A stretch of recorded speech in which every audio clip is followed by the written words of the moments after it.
क्या सच में पवन सिंह का अक्षरा सिंह के फोन पे कॉल आया था?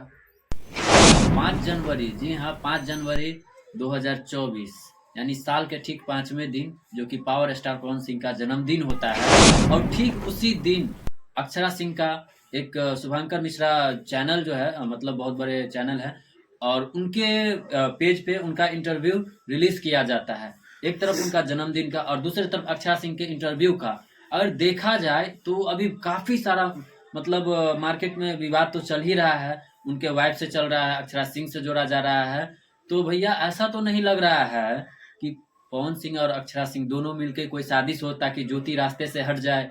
ऐसा भी हो सकता है, क्योंकि देखिए जिस तरीका से उसी दिन उनका इंटरव्यू आता है, उनके मुंह से कुछ और निकलता है, उनके मुंह से कुछ और निकलता है। वो कहते हैं हम उनके साथ नजर नहीं आना चाहते हैं, और ये जो है एकदम कुछ अलग ही करना चाह रहे हैं। आखिर चल क्या रहा है? क्या सच में फिर से मतलब अक्षरा सिंह पवन सिंह के साथ आएंगे? क्या सच में क्या बोलते हैं, ज्योति मतलब अपने रास्ते चली जाएगी, ये दोनों फिर से मिल जाएंगे? कैसा लगता है वैसे, आप लोग को कैसा लगता है? कमेंट करके जरूर बताइएगा।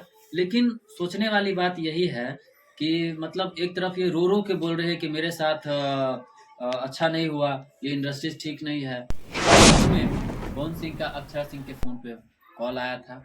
क्या सच में लग रहा है आपको कि पवन सिंह का फोन अक्षरा सिंह पे आया था, और वो अक्षरा सिंह जैसा कि इंटरव्यू में बता रहे हैं कि हम, पवन सिंह का कहना है कि ऐसा क्या गलती हो गया कि आप हमसे दूर हो गए?